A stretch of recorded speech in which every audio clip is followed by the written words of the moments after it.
Hi, I'm Mike from Scoutadelic. Now you want to turn left, do right, take the third exit on the left and do a 360-degree turn. And how do you play Direct Me to the Shops? Find out. Hi, I'm Mike from Scoutadelic, and spice up your scouting, do something different this year and subscribe to the channel. It's free to do so. There are tons of activities, games, you name it, whatever the topic, and if I haven't done it yet, more than likely eventually I will. So stick around, join me and join over 8,000 other people who have subscribed to the channel to bring up some ideas. So go on, it's simple, free to do so. Today, I'm going to teach you a really cool activity that you can do outdoors, and it's called Direct Me to the Shops. Now you can do this two different ways. You can actually do it outdoors, or you can do part of it indoors as well as outdoors, okay? So I'll show you both ways that you can actually do this. So the indoor-outdoor version is that you give each of your groups, sixes or patrols or whatever, you give them a map of the local area. You can also do this with beavers as well. It's really, I think you can simplify it and do it for all of the different sections.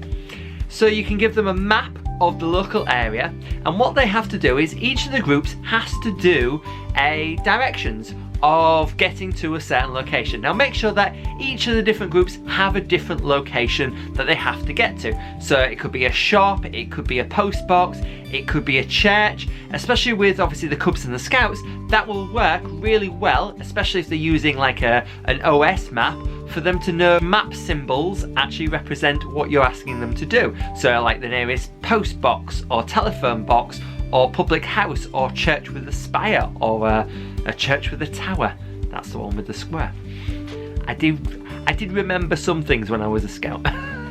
So you get them to direct it from your meeting place along, so they have to go like, you're going to go left, then you're going to go right here, you're going to cross this road, you're going to go down this street, you're going to go, and they've got to make it really, so they've got to have a bit of a fair distance. It can't be you go left and it's just there straight ahead. It's got to be a fair distance away so that another group can use the instructions and actually hopefully get to the location. And that's the outdoor bit of it. So the outdoor bit is that you swap them around. So the group A, for example, gives theirs to group B, and group B gives them to group A, and they've got to then, with a leader or without a leader, depending on the age range, to go out and follow the instructions, okay?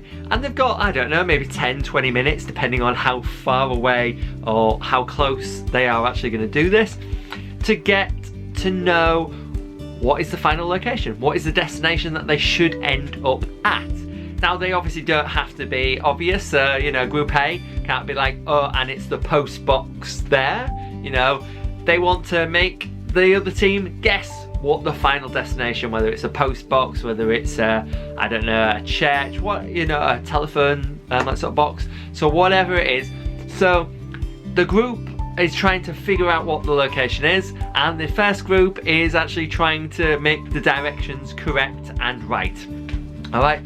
It's also great for local knowledge and exploring the outside and map reading. So you can get a few badges and a few ideas just in this simple game. Now the outdoor version, so instead of doing one indoors and one outdoors, does get rid of the map reading and looking at the map. So each group goes out and they write directions of going left, going across the road, doing this, that and the other, and they pinpoint something. It could be anything. It could be a signpost. It could, whatever they want it to be their final thing. So they have like sort of 10 minutes to do their route and write it down. And then they come back to the meeting place and then they switch with another group and then they've got to follow those directions. Now, this month is all about communication. So it's again thinking about, well, fair enough, as we're walking, I'm going left, but I'm passing 2, 3 streets. Do I write that down? Do I not?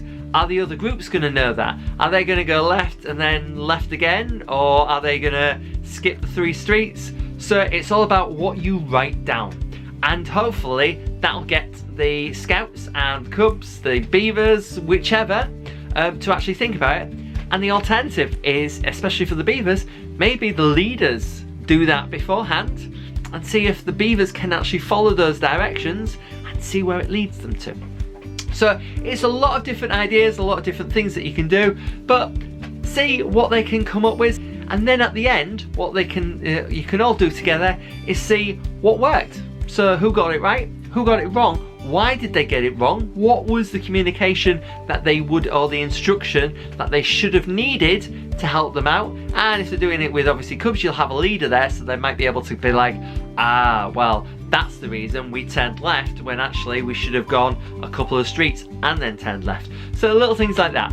But yeah, it's a really fun activity, it's a really cool game that you can do, and yeah, go on, you've got map reading, local knowledge, you've got tons of different badges. You should love this.